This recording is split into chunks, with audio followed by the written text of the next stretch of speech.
만약에 14일 재탄핵 되면은 일단은 먼저 갈 종목으로 일단 보여지고요. 그 다음에 금융주 같은 경우에는 무조건 이제 빼셔야 된다. 왜냐면은 어떤 분들은 그렇게 되면은 뭐 안전한 배당 많이 주는 금융주 밸류업 이런 얘기 하시는데 지금 상황에서 밸류업을 할 때가 아니에요. 왜냐면 회사들의 캐시플로우를 지금 다 빼버리면은 그럼 어떻게 살라고 회사는 지금. 네, 오늘도 이완수 박사 바쁘다 그래가지고 제가 또 왔습니다. 네, 사무실 들어가서 또 투자 전략 물어보도록 하겠습니다. 이 박사님. 안녕하십니까. 지금 차트가 지금 코인 차트입니다. 네? 얘 주식보다는 코인 차트 주로 보는 거예요, 이제? 다 보죠. 네? 다 봅니다. 다 봅니다. 자, 회의실로 가실까요? 회의실로. 네. 자, 지금 또 시장이 일주일 동안 또 여러 가지 또 변화가 있었잖아요. 불안감은 계속 증폭되고 있고, 불확실성은 계속 지속되고 있고. 자, 지금 시장은 또 어떻게 평가를 하십니까? 지금 시장 참 과도기적인 시장이거든요, 지금요. 그래서 저는 지금 주로 많이 보는 게 외국인들의 동향을 좀 많이 보고 있어요.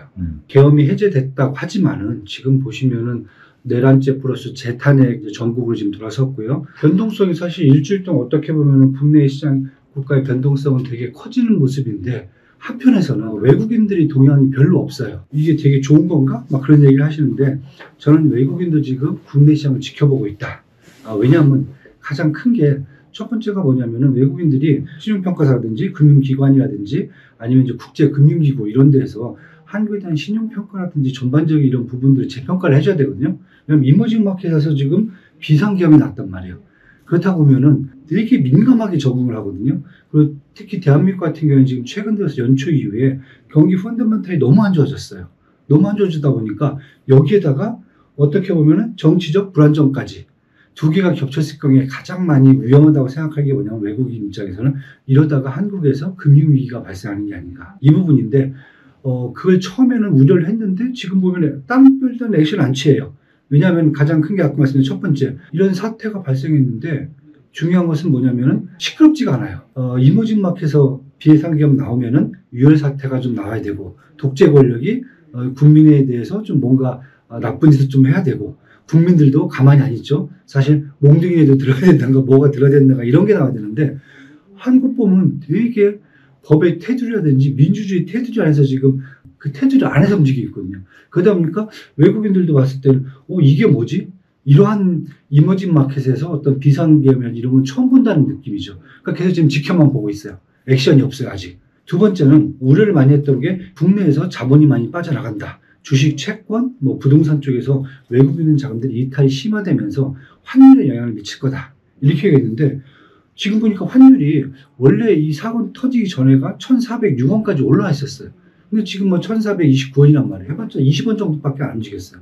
예를 들면 박근혜 대통령 탄핵 때 보면은 환율이 한 1,090원에서 1,210원까지 한 120원 정도. 어떻게 보면 10% 정도 올라버렸거든요. 근데 지금은 별로 오른 게 없어요. 사람들이 그럼 외국인이 한국을 좋게 평가하는가? 이렇게 얘기를 하는데 지금 보시면 주식시장에서 외국인 자금 이탈이 있어요. 근데 많지가 않아요. 왜냐면은 이미 연초 이후에 외국인들이 한국 시장에서 계속 주식을 빼고 있었단 말이에요. 뭐냐면은 이미 빼는 시장인데 거기에서 더 뺄 게 없다는 거예요, 지금. 들어온 것도 없는데 뭘 빼냐. 10월 달에 4조가 나왔죠. 11월 달에 4조 주식 자금이 외국인 자금이 다 이탈이 됐어요. 이런 시장이다 보니까 추가적으로 뺄 게 뭐가 있을까? 퀘스천 마크예요. 그 다음에 세 번째는 그래도 우리 이제 한국은행, 금감원, 그 다음에 재경부가 되게 발빠르게 시장 안정화 정책을 내놨단 말이에요. 신용 경색이라든지 이런 문제들을 빨리 대책을 내주니까 외국 입장도 그렇고 국내 투자가들도 그렇고 이런 세 가지 측면에서 본다면 그래도 생각만큼 지금 국내 금융시장의 소유가 아직까지는 덜하다. 물론 월요일 날 블랙 먼데이가 나오긴 했어요. 그런데 화요일 날 수요일 날 보면 개인은 계속 사고 기관이 또 금융당국과 연계해서 또 기관이 계속 사주고 있고 반면에 외국인 자금 이탈은 크진 않고 그러니까 이런 상황이라고 보시면 될 것 같아요. 그래서 저는 오늘 이제 선물 옵션 만기이니까 오늘 좀 변동성은 좀 오후에 좀 커질 수는 있어요. 그러나 만약에 지금 시장에서 보는 게 14일 날 재탄핵이 된다라고 했을 경우에는 시장은 급속도로 안정화될 수 있다. 외국인들 입장에서 봤을 때는.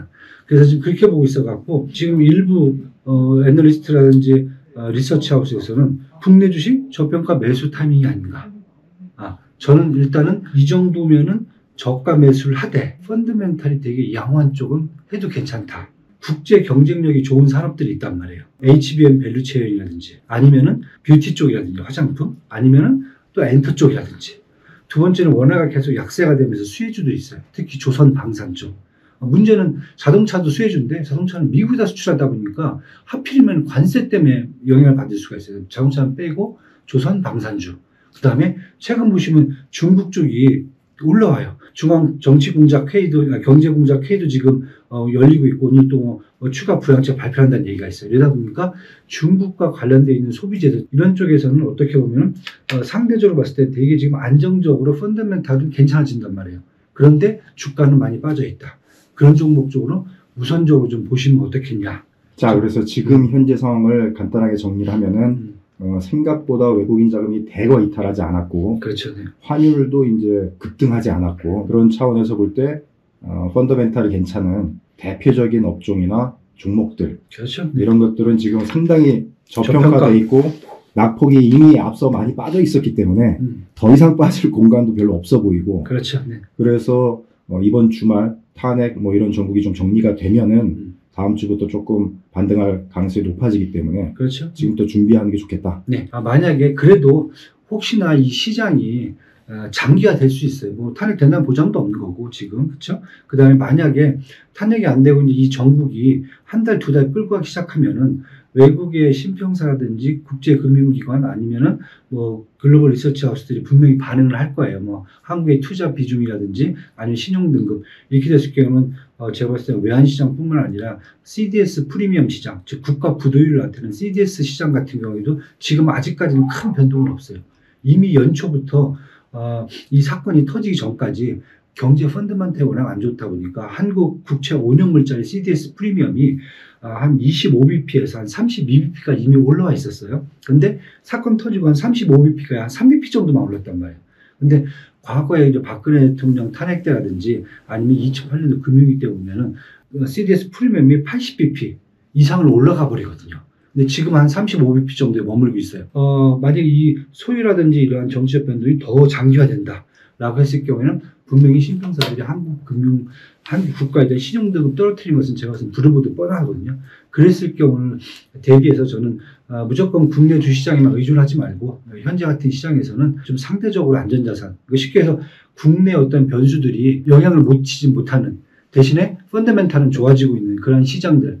저는 이제 뭐 달러라든지 엔화도 지금 보조되고 뭐 일본은행이 지금 엔화를 지금 금리 인상을 한다고 그러니까 주요국 통화라든지 원화를 말고요 주요국 통화라든지 아니면 미국 주식이라든지 그 다음에 뭐 가상화폐 왜냐면 가상화폐 국내에서 거래소에서 국내 가상화폐 거래소에서 원화로 거래되긴 하지만은 그 자산들은 다 해외에서 다 상장돼 있고 국내에서 일부 갖다가 또 상장시켜서 거래하는 거기 때문에 국내 변수를 미치진 않거든요. 비트코인 뭐 국내 변수에 미칠 건 없잖아요. 자, 그러면 아까 그 왔을 때 그 주식보다는 코인 차트하고 시장을 유심히 보시고 계시던데, 저는 코인 시장 지금 뭐 변동성이 좀 심한 상황인데 앞으로 그 투자 전략 어떻게 해요? 저는 다 봐요. 다 보는데 마침 들어오시는데 이제 코인 시장을 체크를 해드리고 있고 저희가 좀 코인의 포트폴리오까지 요즘 제공을 해드리고 있는데 이렇게 보시면 될 것 같아요. 지금 트럼프 행정부가 들어오면서 시장이 지금 구조적 재편을 좀 할 거다.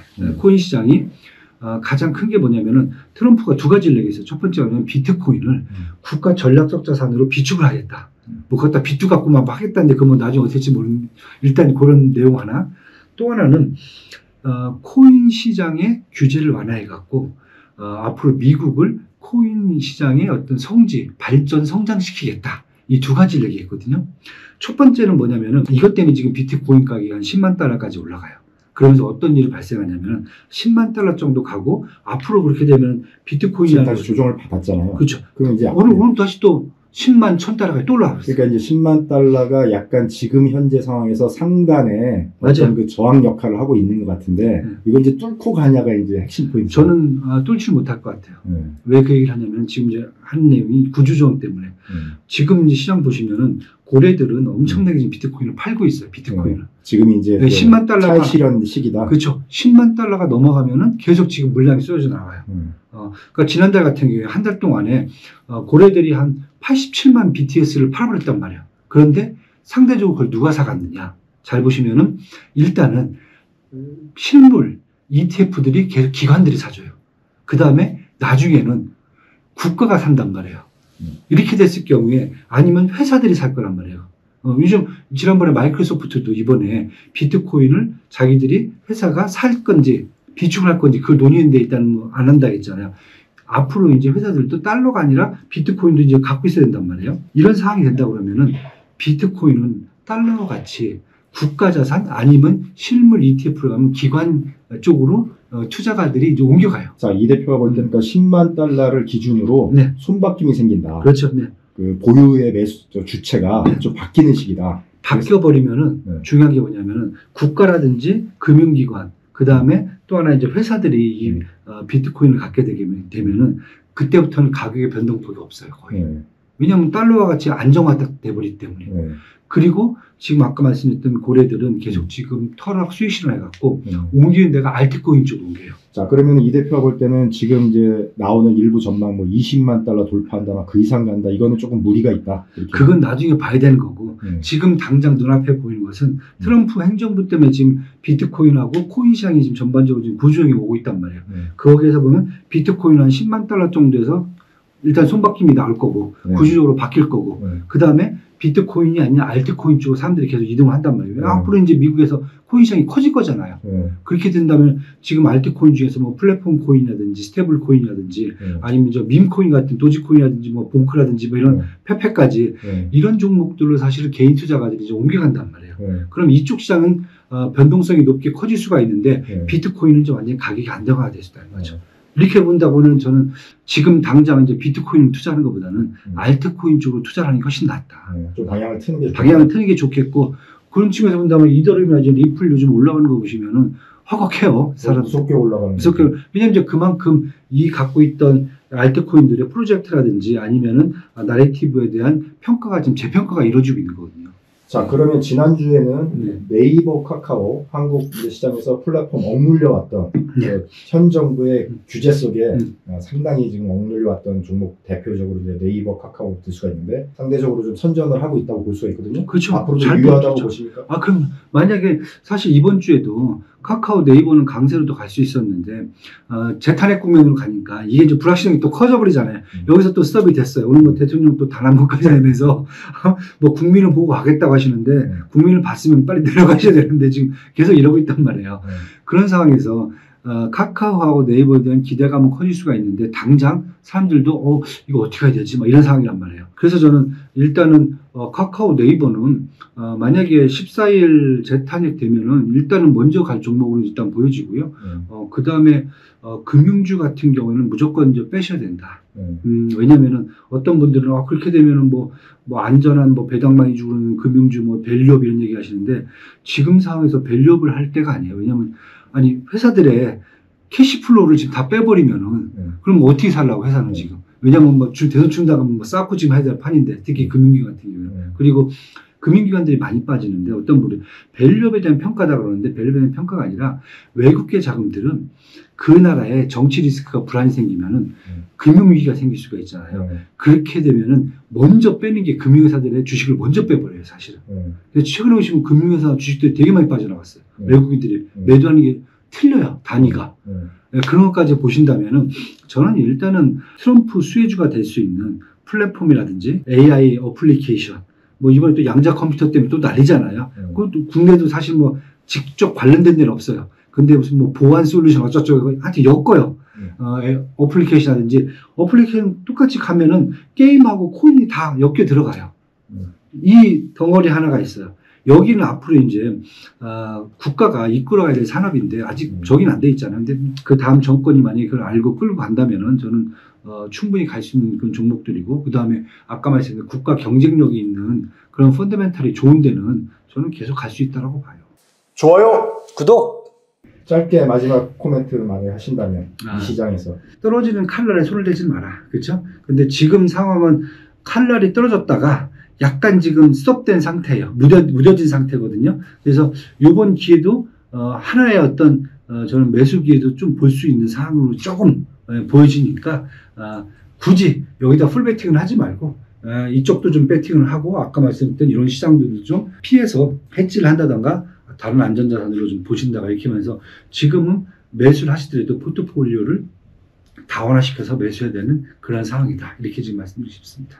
감사합니다. 네. 그래서 하여튼 또 이번 주 토요일 날 보시면서 다음 주에 또 전략 한번 또 얘기를 해야 될 것 같아요. 네. 탄핵 전국도 보고 네. 또 변동 상황, 시장 상황, 정치 상황에 따라 급변하고 있으니까 그렇죠. 네. 다시 또 여쭈도록 하겠습니다. 네. 알겠습니다. 고맙습니다. 네. 수고하셨습니다.